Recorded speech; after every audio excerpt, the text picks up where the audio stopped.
Hello friends, ಎಲ್ರಿಗೂ ನಮಸ್ಕಾರ. Friends, ಇವತ್ತಿನ ಈ ವಿಡಿಯೋ ಟಾಪಿಕ್ ಏನಪ್ಪಾ ಅಂತಂದ್ರೆ, ಆಸ್ ಎ ಇನ್ವೆಸ್ಟರು ಅಥವಾ ಟ್ರೇಡರು ಸ್ಟಾಕ್ ಮಾರ್ಕೆಟಲ್ಲಿ ಬಿಗ್ಗೆಸ್ಟ್ ಎನಿಮಿ ಯಾವುದಪ್ಪ ಅಂತಂದ್ರೆ ಅದು ಭಯ. ಅಂದರೆ fear is the biggest enemy for a trader or investor. ಯಾಕೆ ಅಂತಂದ್ರೆ ನೋಡಿ, ಈಗ ಇರಾನ್ ಮತ್ತೆ ಇಸ್ರೇಲ್ದು ವಾರ್ ಆಗೋ ಚಾನ್ಸಸ್ ಇದೆ, ಮತ್ತೆ ಆ ಸಿಚುವೇಶನ್ಸು ಅಕ್ರಾಸ್ ದ ಗ್ಲೋಬು ಇದೆ ಅಲ್ವಾ. ಸೊ ಹಾಗಾಗಿ ನಿನ್ನೆ ಮತ್ತೆ ಮೊನ್ನೆ ಒಂದು ವಾರದಿಂದ ಮಾರ್ಕೆಟ್ಸು ಬೀಳ್ತಾ ಇದೆ. ಸೊ ಹಾಗಾಗಿ ನಾವೇನು ಮಾಡ್ತೀವಿ, ನಮ್ಮ ಹತ್ರ ಇರೋ ಹೋಲ್ಡಿಂಗ್ಸ್ನ ನಾವು ಸೆಲ್ ಮಾಡ್ಕೊಂಬೋಣ. ಸೆಲ್ ಮಾಡ್ಕೊಂಬಿಟ್ಟು ನಾವು ನೆಕ್ಸ್ಟ್ ಅದು ಡೌನ್ ಬಂದಾಗ ಬೈ ಮಾಡ್ಕೋಣ ಅಂತ ಅನ್ಕೊಳ್ತೀವಿ. ಆದರೆ ಇವಾಗ ಏನಾಯಿತು, ಇವತ್ತು ನಿಫ್ಟಿ ಮತ್ತು ಬ್ಯಾಂಕ್ ನಿಫ್ಟಿ ಒಂದು 150 ಪಾಯಿಂಟ್ ಅಪ್ ಆಯಿತು, ಬ್ಯಾಂಕ್ ನಿಫ್ಟಿ ಒಂದು 500 ಪಾಯಿಂಟು ಅಪ್ ಆಗಿದೆ. ಸೊ ನಮ್ಮ ಹತ್ರ ಇರೋ ಹೋಲ್ಡಿಂಗ್ಸ್ನ ನಾವು ಯಾವುದೇ ಪ್ಲ್ಯಾನ್ ಮಾಡ್ದಿರಾ, ಯಾವುದೇ ಎಕ್ಸಿಟ್ ಸ್ಟ್ರಾಟಜಿನ ಫಾಲೋ ಮಾಡ್ದಿರಾ, ಏನೋ ಆಗೋಗುತ್ತೆ ಅಂತ ಎಕ್ಸ್ಪೆಕ್ಟೇಷನ್ ಅಂದರೆ ಓವರ್ ಥಿಂಕಿಂಗ್ ಮಾಡಿಕೊಂಡು ನಮ್ಮ ಹತ್ರ ಇರೋ ಹೋಲ್ಡಿಂಗ್ಸ್ನ ನಾವು ಸೆಲ್ ಮಾಡ್ಕೊಂಡ್ಬಿಡ್ತೀವಿ. ಸೊ ಹಾಗಾಗಿ ಆ್ಯಸ್ ಎ ಟ್ರೇಡರ್ ಅಥವಾ ಇನ್ವೆಸ್ಟರು ನಮಗೆ ಭಯ ಅನ್ನೋದೇ ಒಂದು ಬಿಗ್ಗೆಸ್ಟ್ ಎನಿಮಿ. ಈಗ ನೋಡಿ, ನಾನು ಯಾವುದೋ ಒಂದು ಸ್ಟ್ರಾಟಜಿನ ಫಾಲೋ ಮಾಡ್ತಾ ಇದ್ದೀನಿ. ಆ ಸ್ಟ್ರಾಟಜಿನಲ್ಲಿ ಬೈ ಪ್ರೈಸ್ ಇದೆ, ಸ್ಟಾಪ್ ಲಾಸು ಇದೆ, ಟಾರ್ಗೆಟು ಇದೆ, ಮತ್ತು ಎಕ್ಸಿಟು ಇದೆ ಅಂತ ಇಟ್ಕೊಳ್ಳೋಣ. ಆದರೆ ಈ ವಾರ್ ಅನ್ನೋ ಸಿಚುವೇಶನ್ನು ಒಂದು 6 ತಿಂಗಳಿಗೋ 1 ವರ್ಷಕ್ಕೋ 2 ವರ್ಷಕ್ಕೋ ಒಂದ್ಸಲಿ ಬರ್ತಾ ಇರುತ್ತೆ. ಅದು ಬಂದಾಗ ನಾವು ಆ ಸಿಚುವೇಶನ್ನಲ್ಲಿ ಯಾವ ಥರ ಇದನ್ನು ಓವರ್ಕಮ್ ಮಾಡಬೇಕು. ಈಗ ವಾರ್ ಅನ್ನೋದು ನಿಮಗೆ 6 ತಿಂಗಳಿಗೋ ಅಥವಾ 2 ವರ್ಷಕ್ಕೋ 5 ವರ್ಷಕ್ಕೋ ಒಂದ್ಸಲಿ ಬರುವಂಥದ್ದು.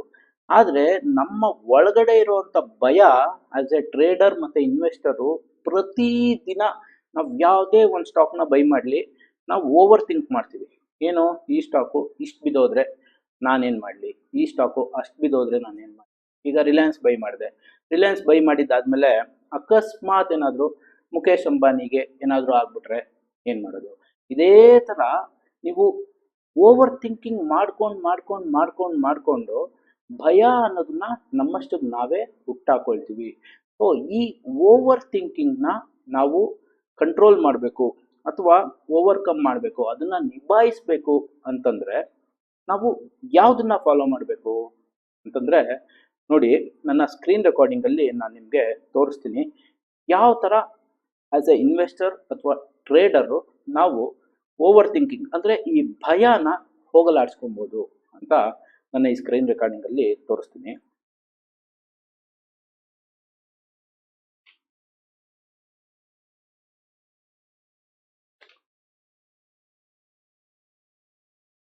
ನೋಡಿ, ಇದು ನಿಫ್ಟಿ ಚಾರ್ಟು.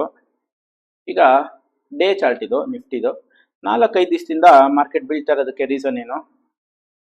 ವಾರ್ ಸಿಚುವೇಶನ್ ಇದೆ. ಹಾಗಾಗಿ ಅಲ್ಲೇನೋ ಆಯಿತು ಅಂತಂದರೆ ನಮ್ಮದು ಇಲ್ಲಿ ಸ್ವಲ್ಪ ವೀಕ್ನೆಸ್ ಇರುತ್ತೆ. ಸೊ ಅಕ್ರಾಸ್ ದ ಗ್ಲೋಬು ವೀಕ್ನೆಸ್ ಇದೆ, ಹಾಗಾಗಿ ಬೀಳ್ತಾ ಇದೆ. ಸೊ ಈ ಬೀಳೋ ಸಿಚುವೇಶನ್ಗೆ ವಾರೇ ಬರಬೇಕು ಅಂತೇನಿಲ್ಲ. ನೋಡಿ, ಇಲ್ಲೂ ಬಿದ್ದಿದೆ ನಿಫ್ಟಿ. ಇಲ್ಲಿಂದ 22,500ರಿಂದ 21,700.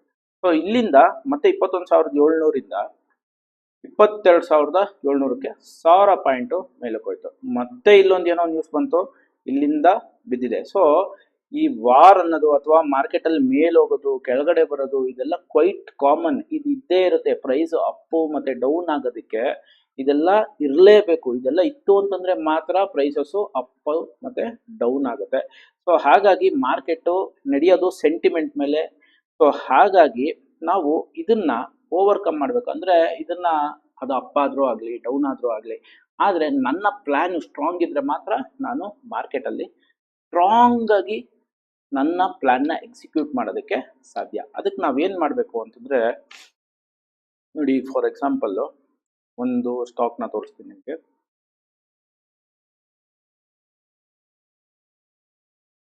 ಇದು BHEL ಸ್ಟಾಕು. ಓಕೆ, ನೋಡಿ, ಇಲ್ಲಿಂದ ಆಲ್ಮೋಸ್ಟು 128 ನವಂಬರಿಂದ ಇದು ಇಲ್ಲಿವರೆಗೂ ಹೋಗಿದೆ, 275 ರೂಪಾಯಿವರೆಗೂ ಹೋಗಿದೆ. ಸೊ ಇಲ್ಲಿಂದ ಇಲ್ಲಿಗೆ ಏನಾದರೂ ಡೈರೆಕ್ಟಾಗಿ ಸ್ಟ್ರೈಟ್ ಲೈನು ಒಂದಿನೂ ಕಡಿಮೆ ಬರ್ತೀರಾ ಏನಾದರೂ ಮೇಲೆ ಹೋಯ್ತಾ? ಇಲ್ಲ, ಮೇಲಕ್ಕೆ ಹೋಗುತ್ತೆ, ಮೇಲಕ್ಕೆ ಹೋದ್ಮೇಲೆ ಮತ್ತೆ ಡೌನ್ ಬರುತ್ತೆ, ಮೇಲಕ್ಕೆ ಹೋಗುತ್ತೆ, ಡೌನ್ ಬರುತ್ತೆ, ಮೇಲಕ್ಕೆ ಹೋಗುತ್ತೆ, ಡೌನ್ ಬರುತ್ತೆ, ಮೇಲಕ್ಕೆ ಹೋಗುತ್ತೆ, ಡೌನ್ ಬರುತ್ತೆ. ಈ ಡೌನ್ ಬಂದಾಗೆಲ್ಲ ಆಸ್ ಎ ಇನ್ವೆಸ್ಟರ್ ಏನನ್ಸುತ್ತೆ, ಅಯ್ಯೋ ಇದಿನ್ನ ಬಿದ್ದೋಗುತ್ತೆ, ಇದಿನ್ನ ಬಿದ್ದೋಗುತ್ತೆ, ಸೊ ನಾನು ಎಲ್ಲಿ ಎಕ್ಸಿಟ್ ಆಗಬೇಕು ಅನ್ನೋ ರೂಲ್ ಗೊತ್ತಿಲ್ಲ ಅಂತಂದ್ರೆ ನೀವು ಸಿಕ್ಕಾಕೊಳ್ತೀರಾ ಅಥವಾ ಭಯ ಪಡ್ತಾನೆ ಇರ್ತೀರಾ. ಡೈಲಿ ನಿಮ್ಗೆ ಇದ್ದಿದ್ದೇ ಇದು ಭಯ, ಇದಕ್ಕೆ ವಾರೇ ಆಗ್ಬೇಕು ಅಥವಾ ಇನ್ನೊಂದೇ ಆಗ್ಬೇಕು ಅಂತೇನಿಲ್ಲ, ನಿಮ್ಮ ಒಳಗಡೆ ಇರುವಂತ ಭಯ ಡೈಲಿ ಇದ್ದೇ ಇರುತ್ತೆ. ಸೊ ಹಾಗಾಗಿ ಇದಕ್ಕೆ ಒಂದು ಸೊಲ್ಯೂಷನ್ ಏನಪ್ಪಾ ಅಂತಂದ್ರೆ, ನೀವು ಯಾವುದೇ ಸ್ಟಾಕ್ನ ಬೈ ಮಾಡಿ, ಯಾವುದೇ ಸ್ಟಾಕ್ನ ಬೈ ಮಾಡಿ, ಬೈ ಮಾಡಿದಾಗ ಇದು ಸ್ಟಾಪ್ ಲಾಸ್ ಹಿಟ್ ಆದ್ರೆ, ಫಾರ್ ಎಕ್ಸಾಂಪಲ್ ನಾನೀಗ BHL ನ 140 ರೂಪಾಯಿಗೆ ಬೈ ಮಾಡಿದೆ, ಓಕೆನಾ, 140 ಮೈನಸ್ ನನ್ನ ಸ್ಟಾಪ್ ಲಾಸು ಒಂದು 120 ರೂಪಾಯಿ ಅಂತ ಇಟ್ಕೋಣ. ಓಕೆ, 120 ರೂಪಾಯಿ ಸ್ಟಾಪ್ ಲಾಸ್. ಸೊ ಇದನ್ನ 20 ರೂಪಾಯಿ ಅಂತ ನೋಡಕ್ ಹೋಗ್ಬೇಡಿ ದಯವಿಟ್ಟು. ಈ ಸ್ಟಾಪ್ ಲಾಸ್ ಹಿಟ್ ಆದ್ರೆ ನನಗೆ ಎಷ್ಟು ಲಾಸ್ ಆಗುತ್ತೆ, ಸೊ ನಾನು ಒಂದು ಟ್ರೇಡಲ್ಲಿ ಎಷ್ಟು ರಿಸ್ಕ್ನ ತಗೊಳ್ಳೋದಕ್ಕೆ ನಾನು ರೆಡಿ ಇದ್ದೀನಿ ಆಸ್ ಎ ಇಂಡಿವಿಜುವಲ್. ನಮ್ಮ ಪಕ್ಕದವ್ರದ್ದು ಬೇಡ ಅಥವಾ ಎದುರುಗಡೆಯವ್ರದ್ದು ಬೇಡ, ನನ್ನ ಕೆಪಾಸಿಟಿ ನನಗೆ ಗೊತ್ತಿರಬೇಕು. ನನಗೆ ಒಂದು ಸ್ಟಾಕಲ್ಲಿ ಸ್ಟಾಪ್ ಲಾಸ್ ಹಿಟ್ ಆಯಿತು ಅಂತಂದರೆ ನಾನು ನನ್ನ ಟ್ರೇಡಿಂಗ್ ಜರ್ನಿನ ಇಲ್ಲಿಗೆ ಎಂಡ್ ಮಾಡಲ್ಲ. ಯಾಕೆ ಅಂತಂದರೆ ಇದು ಲಾಂಗ್ ಟೈಮ್ ಪ್ರೋಸೆಸ್. ಈ ಪ್ರೋಸೆಸ್ ಅನ್ನೋದು ಏನಿರುತ್ತೆ ಇದು ಲೈಫ್ ಲಾಂಗ್ ಇರುವಂಥ ಪ್ರೋಸೆಸ್.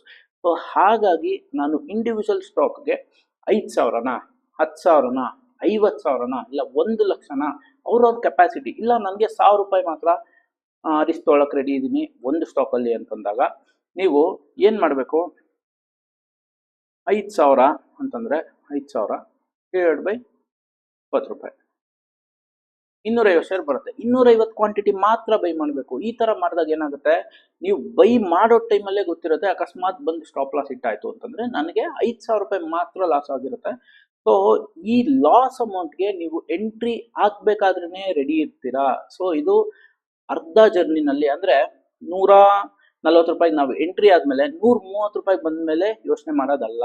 ಸೊ ಈ ಥರ ಪ್ಲ್ಯಾನ್ ಮಾಡಿದಾಗ ವಾರ ಆದರೂ ಆಗಲಿ ಇನ್ನೊಂದಾದರೂ ಆಗಲಿ ನಿಮ್ಮ ಪೊಸಿಷನ್ಸ್ನ ನೀವು ಹೋಲ್ಡ್ ಮಾಡೋದಕ್ಕೆ ಸಾಧ್ಯ. ಯಾಕೆ ಅಂತಂದರೆ ಏನೇ ಆದರೂ ನನಗೇನೋ ನಾನು 120 ರೂಪಾಯಿಗೆ ಸ್ಟಾಪ್ ಲಾಸ್ ಹಾಕಿದ್ದೀನಿ, 140 ರೂಪಾಯಿ ಎಂಟ್ರಿ ಮಾಡಿದ್ದೀನಿ, ನನಗೆ 5,000ನೇ ಲಾಸು. ಈ ಲಾಸ್ನ ನಾನು ಬೇರ್ ಮಾಡೋಕ್ಕೆ ರೆಡಿ ಇದ್ದೀನಿ ಅಂತ ನಾನು ಬೈ ಮಾಡೋ ದಿನನೇ ಕ್ಯಾಲ್ಕುಲೇಷನ್ ಮಾಡಿದ್ದೀನಿ.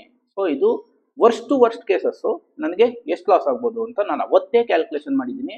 ಇದು ಹೊಸದಲ್ಲ, ಅಂದರೆ ಹೊಸದಾಗಿ ಇವಾಗ ಸ್ಟಾಪ್ ಲಾಸ್ ಅನ್ನೋದು ಇವಾಗ ಟ್ರಿಗರ್ ಆಗ್ತಾ ಇರೋದು ಅನ್ನೋದು ಇದು ಹೊಸದಲ್ಲ ನನಗೆ. ನಾನು ಎಂಟ್ರಿ ಆಗಬೇಕಾದ್ರೇ ನನ್ನ ರಿಸ್ಕ್ನ ನಾನು ಕ್ಯಾಲ್ಕುಲೇಷನ್ ಮಾಡಿದ್ದೀನಿ ಅಂತ ಇಟ್ಕೊಂಡಾಗ ಮಾತ್ರ ನೀವು ಹೋಲ್ಡ್ ಮಾಡೋದಕ್ಕೆ ಸಾಧ್ಯ. ಮತ್ತು ಈ ಥರ ಸಿಚುವೇಶನ್ಸ್ನ ನೀವು ನಿಭಾಯಿಸ್ಬೋದು. ಅಂದರೆ ಈಗ ವಾರ ಆಗಿನೇ ನಿಮ್ಗೆ 5,000 ಲಾಸ್ ಆಗಬೇಕು ಅನ್ನೋದಿಲ್ಲ. ಬೇರೆ ನಾರ್ಮಲಾಗೂ ಸ್ಟಾಕ್ ಬೀಳ್ಬೋದು, ಸ್ಟಾಕ್ ನಾರ್ಮಲಾಗಿ ಬಿದ್ದಾಗಲೂ ನಿಮ್ಗೆ 5,000 ಲಾಸು. ಸೊ ಹಾಗಾಗಿ ನೋಡಿ, ಇವತ್ತು ನಿಫ್ಟಿ ಏನಾಯಿತು, ಒಂದು ವಾರದಿಂದ ಬಿದ್ದಿರೋವಂಥ ನಿಫ್ಟಿ ಇವತ್ತು ಮೇಲಕ್ಕೆ ಹೋಗಿದೆ. ಸೊ ಅಕಸ್ಮಾತ್ ಇಲ್ಲಿದ್ದಾಗ ನೀವು ಯಾವುದೋ ಒಂದು ಸ್ಟಾಕ್ನ 9ನೇ ತಾರೀಕು ತೊಗೊಂಡಿರ್ತೀರ, ಏನಂತ ಒಂದು 5,000 ರೂಪಾಯಿ ಲಾಸ್ ಆದರೆ ಅಂದರೆ 5,000 ರೂಪಾಯಿ ರಿಸ್ಕ್ಗೆ ಕ್ಯಾಲ್ಕುಲೇಷನ್ ಮಾಡಿ ತೊಗೊಂಡಿರ್ತೀರ. ಆದರೆ ನಿಫ್ಟಿ ಬೀಳಕ್ಕೆ ಸ್ಟಾರ್ಟ್ ಆದಾಗ ಇನ್ನು ನಿಮ್ಮ ಸ್ಟಾಪ್ ಲಾಸೇ ಹಿಟ್ ಆಗಿರಲ್ಲ. ಅಂದರೆ ನೀವು ಅಂದ್ಕೊಂಡಿರೋಂಥ ಪ್ಲ್ಯಾನು ಇನ್ನೂ ಹಿಟ್ ಆಗಿರಲ್ಲ, ನಿಮ್ಮ ರಿಸ್ಕು ಇನ್ನೂ ಹಿಟ್ ಆಗಿರಲ್ಲ. ಆದರೆ ಈ ವಾರ್ ಸಿಚುವೇಶನು ಅದು ಇದು ಅಂದ್ಕೊಂಡು ನೀವು ಎಕ್ಸಿಟ್ ಆಗಿಬಿಡ್ತೀರಾ. ಎಕ್ಸಿಟ್ ಆಗಿದ್ದು ಏನಾಗುತ್ತೆ, ಇಲ್ಲಿಂದ ಇಲ್ಲಿವರೆಗೂ ಬಿತ್ತು, ಇಲ್ಲಿಂದ ಏನಾದ್ರು ಮತ್ತೆ ನಿಫ್ಟಿ ಏನಾದ್ರು ಮೇಲಕ್ಕೆ ಹೋಗಕ್ಕೆ ಸ್ಟಾರ್ಟ್ ಆಯಿತು ಅಂತಂದರೆ ನಿಮಗೆ ಮಾತ್ರ ಲಾಸು. ನೀವು ಮಾಡ್ಕೊಂಡಿರೋ ಪ್ಲ್ಯಾನಲ್ಲಿ ನೀವೇ ಅದನ್ನು ಫಾಲೋ ಮಾಡ್ತಾ ಇರಲ್ಲ, ಹಾಗಾಗಿ ನಿಮಗೆ ಮಾತ್ರ ಲಾಸು. ಇದಾದಮೇಲೆ ಮೇಲಕ್ಕೆ ಹೋಗಕ್ಕೆ ಸ್ಟಾರ್ಟ್ ಆಯಿತು ಅಂತಂದರೆ ಆ ಸ್ಟಾಕು ಎಲ್ಲೋ ಹೋಗಿರುತ್ತೆ. ನೋಡಿ, ಇದೇ BHLನ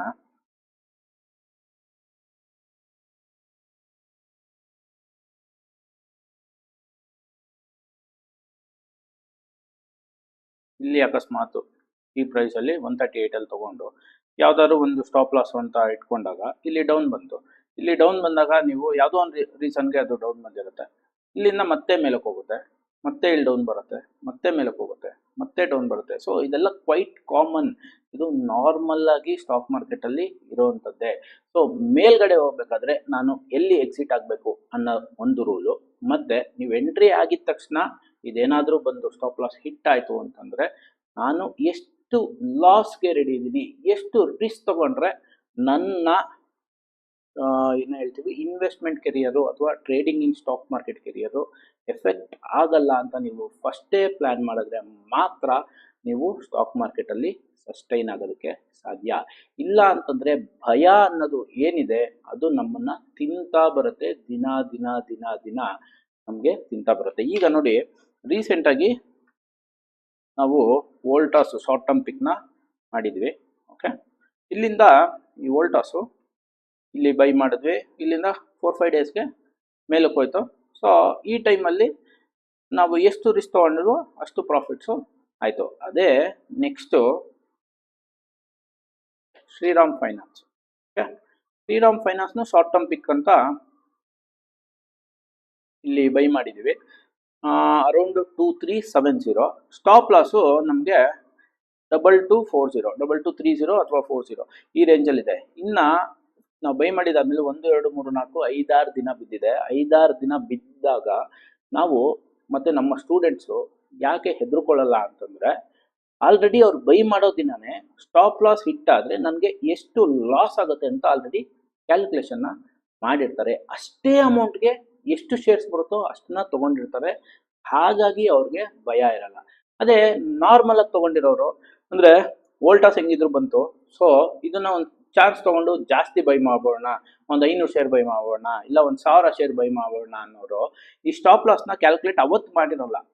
ಸೊ ಬೀಳ್ಬೇಕಾದ್ರೆ ಸ್ಟಾಪ್ ಲಾಸ್ನ ಕ್ಯಾಲ್ಕುಲೇಟ್ ಮಾಡಿ ಇಲ್ಲೆಲ್ಲೋ ಒಂದು ಕಡೆ ಎಕ್ಸಿಟ್ ಆಗ್ಬಿಡ್ತಾರೆ. ಎಕ್ಸಿಟ್ ಆದರೆ ಅವ್ರಿಗೆ ಮಾತ್ರ ಲಾಸು.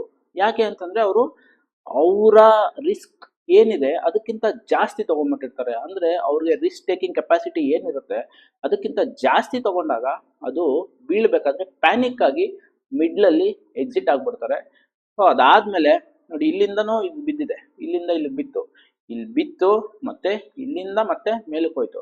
ಇದೆಲ್ಲನೂ ಏನು ಅಂತಂದರೆ ನೆಕ್ಸ್ಟ್ ಡೇ, ಇವಾಗ ಸೋಮವಾರ ಏನಾಗುತ್ತೆ ನನಗೂ ಗೊತ್ತಿಲ್ಲ, ನಿಮಗೂ ಗೊತ್ತಿಲ್ಲ, ಪ್ರಪಂಚದಲ್ಲಿ ಯಾರಿಗೂ ಗೊತ್ತಿಲ್ಲ ಇದು ಮೇಲಕ್ಕೆ ಹೋಗುತ್ತಾ ಕೆಳಗೆ ಬರುತ್ತಾ ಅಂತ. ಸೊ ನಮ್ಮ ಸ್ಟಾಪ್ ಲಾಸು ಒಬ್ಬೊಬ್ರದ್ದು 5,000 ಇರ್ಬೋದು, ಒಬ್ಬೊಬ್ರದ್ದು 50,000 ಇರ್ಬೋದು, ಒಬ್ಬೊಬ್ರದ್ದು 1,00,000 ಇರ್ಬೋದು.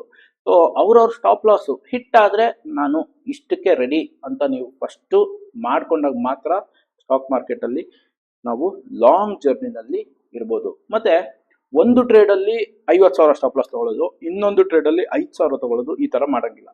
ಒಂದು ಟ್ರೇಡಲ್ಲಿ ನೀವು 50,000 ಸ್ಟಾಪ್ ಲಾಸ್ ತೊಗೊಂಡಕ್ಕೆ ರೆಡಿ ಆಯಿತು ಅಂತಂದರೆ ನೀವು ಮಿನಿಮಮ್ 10 ಟ್ರೇಡಲ್ಲಿ 50,000ನೇ ರಿಸ್ಕ್ ತೊಗೊಬೇಕು. ಯಾಕೆಂದರೆ 10 ಟ್ರೇಡಲ್ಲಿ 7 ಟ್ರೇಡು ಅಥವಾ 6 ಟ್ರೇಡು ಅಥವಾ 8 ಟ್ರೇಡು ಟಾರ್ಗೆಟ್ ಹಿಟ್ ಆಗೋ ಚಾನ್ಸಸ್ ಇರುತ್ತೆ. ಸ್ಟಾಪ್ ಲಾಸು 2-3 ಆಗುತ್ತೆ.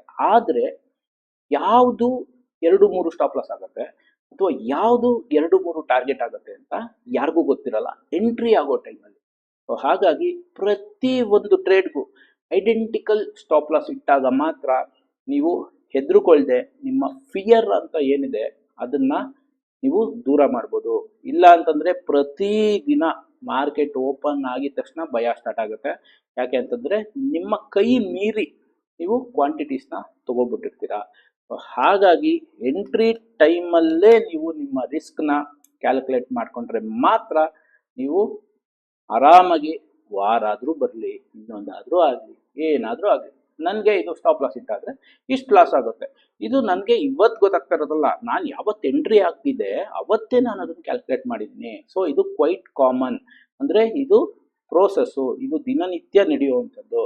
ಸೊ ಹಾಗಾಗಿ ನನಗಿದೇನು ಹೊಸದಲ್ಲ ಅಂತ ನೀವು ಅವತ್ತು ಡಿಸೈಡ್ ಮಾಡ್ಕೊಂಡಾಗ ಮಾರ್ಕೆಟ್ 1 ಅಲ್ಲ 2 ದಿನ 3 ದಿನ 4 ದಿನ 5 ದಿನ ಬಿದ್ದರೂ ನೀವು ಹೆದರ್ಕೊಳ್ಳೋಷ್ಟು ಇರಲ್ಲ. ಸೊ ಇದನ್ನು ಟ್ರೈ ಮಾಡಿ ನೋಡಿ, ಆಗ ಮಾತ್ರ ನೀವು ಸ್ಟಾಕ್ ಮಾರ್ಕೆಟಲ್ಲಿ ಲಾಂಗ್ ಜರ್ನಿನಲ್ಲಿ ಇರ್ಬೋದು. ಇಲ್ಲ ಅಂತಂದರೆ ಇರೋದಕ್ಕೆ ತುಂಬ ತುಂಬ ತುಂಬ ಕಷ್ಟ ಆಗುತ್ತೆ. ಸೊ ಫ್ರೆಂಡ್ಸ್, ಯಾಕೆ ಸ್ಟಾಕ್ ಮಾರ್ಕೆಟಲ್ಲಿ ಭಯ ಆಗುತ್ತೆ ಮತ್ತು ಭಯನ ನೀವು ಓವರ್ಕಮ್ ಮಾಡಬೇಕು ಅಂತಂದರೆ ನಿಮ್ಮ ಸ್ಟಾಪ್ ಲಾಸ್ನ ನೀವು ರಿಸ್ಕ್ನ ನೀವು ಫಸ್ಟೇ ಡಿಫೈನ್ ಮಾಡಿಕೊಂಡಾಗ ಮಾತ್ರ ಇದು ಸಾಧ್ಯ ಆಗುತ್ತೆ ಅಂತ ನಾನು ಈ ವಿಡಿಯೋದಲ್ಲಿ ಕ್ಲಿಯರ್ ಆಗಿ ಹೇಳಿದ್ದೀನಿ.